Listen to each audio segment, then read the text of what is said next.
जोधपुर संदेश शुक्रवार। नारायण नारायण, ज्योति से ज्योति जल्दी जगाओ। आरती। तुलसीदास जी ने कहा है, बड़े भाग मानुष तन पावा, सुर नर मुनि दुर्लभ, यह ग्रंथन गावा। मनुष्य जन्म बड़े भाग्य से मिलता है।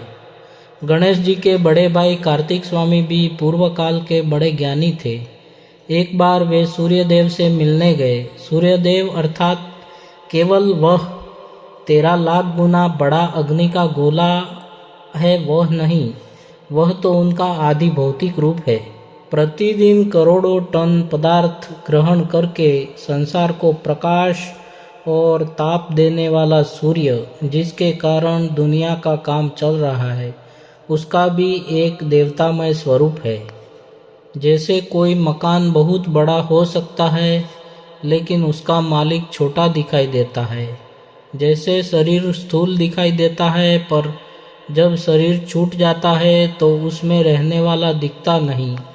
ऐसे ही गंगा जी भी बहुत दूर तक बहती है, लेकिन उनकी पूजा देवी रूप में होती है। इसी प्रकार कार्तिक जी सूर्यदेव से मिलने पहुँचे। स्वागत में सूर्यदेव थाल लेकर आए। तभी उन्होंने देखा कि आकाश मार्ग से कोई दिव्य पुरुष जा रहे हैं। सूर्यदेव ने ध्यान करके देखा कि कौन है। आजकल के योगी भी बहुत कुछ जान लेते हैं, किंतु पूर्व काल में तो संकल्प बल अत्यंत प्रभावशाली था। संकल्प और मंत्र से ही अनेक कार्य संपन्न हो जाते थे। युग बदला तो नीचे यंत्रों का युग आया, मोबाइल आदि से कार्य होने लगे। यह भी ठीक है। सूर्यदेव ने आगच्छ आगच्छ कहकर उनका आवाहन किया और स्वागत किया। उनके जाने के बाद दूसरी थाली लाने ही वाले थे कि दूसरा विमान भी वहां से गुजरा। उसमें भी कोई दिव्य पुरुष थे। सूर्यदेव ने दूसरी थाली उनके स्वागत में अर्पित कर दी। तब तीसरी थाली लाई गई तो कार्तिक स्वामी ने कहा, हे सूर्यदेव, हे भास्कर देव, आप ज्ञातव्य है और लोकाचार में भी महापुरुष है। जिनका आपने स्वागत किया वे कौन थे? सूर्यदेव बोले, पहली बार जो आए थे वे संसार में जन्म मरण में भटके हुए जीवों को पार लगाने वाले कोई ब्रह्मज्ञानी संत थे, इसलिए मैंने उनका स्वागत अर्चन किया। दूसरी बार जो गए वे उन संतों के दैवी कार्य में तत्पर रहने वाले सेवक सत्शिष्य थे। संत और समाज के बीच सेतु बनने वाले, सत्संग को समाज तक पहुंचाने वाले महापुरुष थे। विनोद करते हुए बोले, जैसे ब्रह्मज्ञानी के आने से पहले सफाई कर्मी नगर पालिका वाले रास्ता तैयार करते हैं, वैसे ही मैं भी कईयों को पहले भेजकर फिर जाऊंगा। वहाँ बिछाने की सेवा करेंगे। नगर पालिका देवाय, सर्वेश्वर देवाय। जो परहित नहीं कर सकता वह अपना हित भी नहीं कर सकता।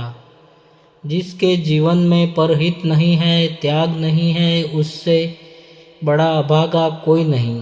स्वामी रामतीर्थ एक पुरानी कथा बताते थे। एक बार तालाब और नदी में वार्ता हुई। तालाब ने कहा, तू क्यों बहती रहती है? पगली है, पतली सी लंबी सी, बहते बहते समुद्र में जाकर मिट जाएगी। मुझे देख, मैं सब कुछ संग्रह करके रखता हूँ, इसलिए कितना चौड़ा हूँ। नदी बोली, मुझे तो बहते हुए दूसरों के काम आने में आनंद आता है। फिर क्या हुआ?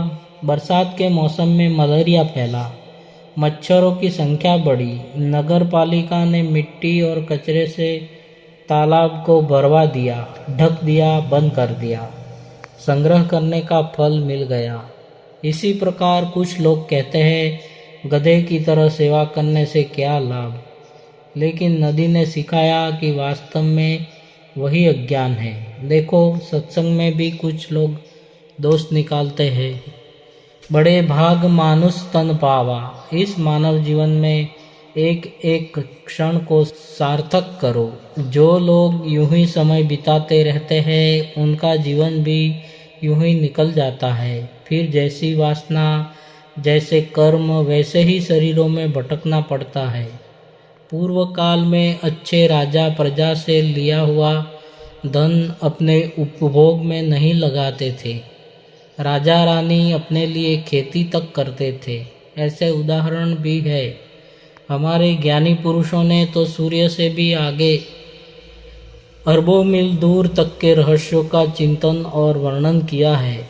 हमारा किसी से कोई विरोध नहीं है, किसी दल से नहीं, किसी समाज से नहीं, सांप से भी मेरा बैर नहीं है। उनकी सभाओं में मुस्लिम भाई भी जाते हैं, बुर्का पहनने वाली बहनें भी सुनती है। इसी प्रसंग में अहमदाबाद के रेशमी बाजार का एक विनोदी प्रसंग सुनाया। रमज़ान के दिनों में एक कपड़ा व्यापारी सपने में भी कपड़ा बेच रहा था और उसी अवस्था में अपनी ही धोती के 2 टुकड़े कर बैठा। लगुम गोले साचो सदगुरु, दुनिया खेमा बुधाइंदस, सुतल आहिन जो निंढड़ीअ में उन्हनि खे मां जगाईंदस। भले वने सीर, न कूड़ चवा तीर, न पाण कीरा कुआं में, न बेखे चवा कीर, सुतल आहिन जे निंढड़ीअ में उन्हनि खे मां जगाईंदस। विनोद करते करते वे आगे बढ़ गए। गुरुजी जाते जाते सेवक से पूछे, मेरा कोई प्लान था क्या ऐसा बोलूँगा? हरिओम।